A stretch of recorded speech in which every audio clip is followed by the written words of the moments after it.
రైతన్నలకు నమస్కారం. రైతు లేనిదే రాజ్యం లేదు, రైతే రాజ్యానికి తొలిమెట్టు. జై జవాన్ జై కిసాన్.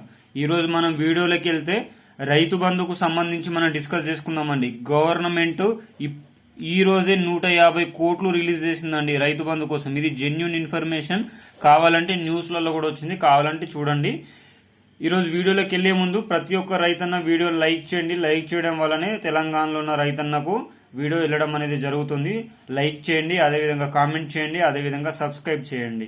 ఈరోజు వీడియోలోకి వెళ్తే మనం కావాల్సిన సర్టిఫికేట్స్, ముఖ్యమైన సర్టిఫికేట్స్ కూడా చూసుకుందాం. మహాలక్ష్మి పథకం. ఈరోజు మనం వీడియోలోకి వెళ్తే మహాలక్ష్మి పథకం గురించి డిస్కస్ చేసుకుంటే, ఈరోజు ఆదిలాబాద్లోని ఇంద్రవెల్లిలో జరిగే సభలో సీఎం గారు మహాలక్ష్మి పథకానికి నాంది పలికే అవకాశం ఎక్కువ మోతాదులోనే కనిపిస్తున్నది.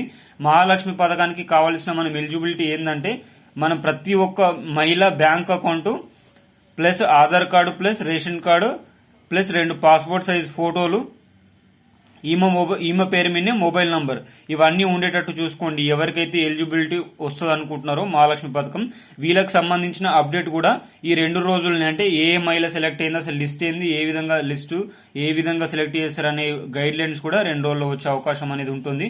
ఇంకోటి, మహాలక్ష్మి పథకం అనేది తెలంగాణలో ఉన్న ప్రజలందరికీ వస్తుందని అనుకుంటున్నారండి. అసలు ఇంపాసిబుల్ అండి. ఇప్పుడు తెలంగాణలో 2 కోట్ల జనాభా ఉందనుకుంటే, ఈ 2 కోట్ల జనాభాలో దగ్గర 1 కోటి జనాభా ఉమెన్స్ ఉంటే, ఇలా మ్యారేజ్ అయిన వాళ్ళు 40 నుంచి 45 లక్షల ఉమెన్స్ ఉన్నారండి.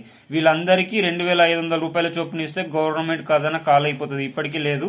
సో దీనికి సంబంధించి కొన్ని గైడ్ లైన్స్ వచ్చే అవకాశాలు ఏంటి అంటే, ఎట్లా అంటే, గవర్నమెంట్ ఎంప్లాయీస్ వైఫ్స్ కి అయితే అసలుకి ఇవ్వరండి. ఇది 100% ఫ్యాక్ట్. 5 ఎకరాలు ఎవరైతే భూస్వామురాలు తన పేరు మీద ఉంటుందో వాళ్ళకు కూడా ఇవ్వరు. నెక్స్ట్ వచ్చేసి 7.5 మిట్ట భూమి ఉన్న వాళ్ళకు కూడా ఇవ్వరు. వార్షిక ఆదాయం 5 లక్షల పైన ఉన్న వాళ్ళకు కూడా మహాలక్ష్మి పథకం అనేది రాదండి. మహాలక్ష్మి పథకం రావాలంటే దీనికి సంబంధించిన గైడ్ లైన్స్ కూడా త్వరలోనే గవర్నమెంట్ రూపొందించడం అనేది జరుగుతుంది. నెక్స్ట్, రైతు రుణమాఫీ. అందరూ ఎప్పుడెప్పుడు అని వేచి చూసే రైతు రుణమాఫీ కూడా ఈ బడ్జెట్ లో బిల్లు ప్రవేశపెట్టే అవకాశం చాలా ఎక్కువ మోతాదులో ఉందండి. ఒకసారి ఆలోచించండి. 2017లో మాజీ సీఎం కేసీఆర్ గారు 16,225 కోట్లు రుణమాఫీ చేసిరండి. అది కూడా ₹1,00,000 లోపు రుణమాఫీ అని చెప్పేసి దఫాల వారీగా రుణమాఫీ అని చేయడం అనేది జరిగింది. ఇప్పుడు సీఎం రేవంత్ రెడ్డి గారు 2 లక్షల లోపు రుణమాఫీ చేస్తా అన్నారు. సో అప్పటి నుంచి 2015 నుంచి ఇప్పుడు 2024, అంటే మాక్సిమం ఏం లేదన్నా ఒక 50,000 కోట్లు, 45 నుంచి 50,000 కోట్ల వరకు కావాలా. సో ఎక్కువ మోతాదులలో అమౌంట్ అవసరం కాబట్టి ఇప్పటి వరకు అందుకే రైతు రుణమాఫీ గురించి ఊసు ఎత్తలేదు.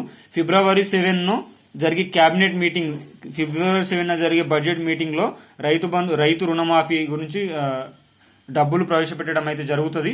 రైతు రుణమాఫీ కూడా తొందరలో ముందుకెళ్లే అవకాశాలు ఎక్కువగా ఉంది. నెక్స్ట్ వచ్చేసి రైతు బంధు అండి. రైతు బంధు అనేది ఎవరికి ఎట్లా ఇస్తున్నారో ఎవరికి అర్థం కావట్లేదండి. కానీ కొన్ని జిల్లాల్లో మాత్రం 3 ఎకరాల వరకు పడింది, కొన్ని జిల్లాల్లో 2 ఎకరాల వరకు పడింది, కొన్ని జిల్లాల్లో 1 ఎకరం వరకు కూడా పడలేదు, 2 ఎకరాల వరకు కూడా పడలేదు. అంటే దీన్ని బట్టి డిస్ట్రిక్ట్ కి కొంతమందికి మాత్రమే గవర్నమెంట్ ఇస్తుందని అనిపిస్తుంది. ఎందుకంటే గవర్నమెంట్ దగ్గర బడ్జెట్ లేదు, ఆల్రెడీ అప్పుల లోతులు ఉందని చెప్పేసి ఆల్రెడీ చాలా పేర్కొన్నారు. మొత్తానికి రైతు బంధు ఇవ్వకపోతే రైతుల నుంచి కొద్దిగా ఇది వస్తుంది, ఎట్లాంటి వ్యతిరేకత వస్తుంది. కాబట్టి డిస్ట్రిక్ట్ కొద్ది మందికి ఇస్తున్నారు అని అనిపిస్తుంది. కానీ ఈ రోజు ఇంకొక 150 కోట్లు రిలీజ్ కావడం అనేది జరిగిందండి. ఈ 150 కోట్లు 3 ఎకరాల పైన ఉన్న వాళ్ళకి వేసే అవకాశం అనేది చాలా ఎక్కువ మోతాదులో ఉంది. ఈ మధ్యలో ఎవరికైనా రైతు బంధు పడిందా, పడితే ఎన్ని ఎకరాల లోపు పడింది, ఒకవేళ పడకపోతే ఎన్ని ఎకరాల లోపు పడలేదు, మీ డిస్ట్రిక్ట్ ఏదో కామెంట్ రూపంలో తెలియజేయండి. ఆ విధంగా తెలియజేయడం వల్ల వీడియో చూస్తున్న రైతులకు కూడా అర్థమైతే ఓకే, మాకు కూడా రైతు బంధు పడలేదని అర్థం కావడం అనేది జరుగుతుంది.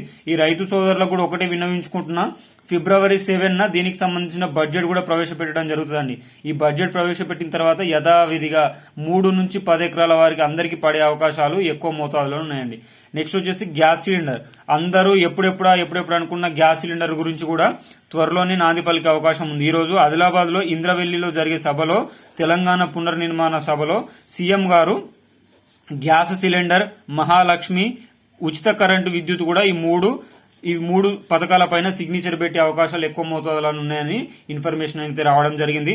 అదేవిధంగా జనవరి మంత్ కరెంటు బిల్లు మాత్రం అందరూ పే చేయాల్సిందే. ఫిబ్రవరి నుంచి మాత్రం 200 యూనిట్ల వరకు ఫ్రీ ఉంటుందని గైడ్ లైన్స్ వచ్చే అవకాశం ఉంది. ఇంకోటి ఏంటంటే, రైతు రుణమాఫీ అయినా సరే, ఇప్పుడు మహాలక్ష్మి పథకానికైనా సరే మనము కొన్ని సర్టిఫికేట్స్ అయితే మన దగ్గర ఉంచుకోవాలని చెప్పినాం కదా, అదైతే ఉంచుకోవాలి.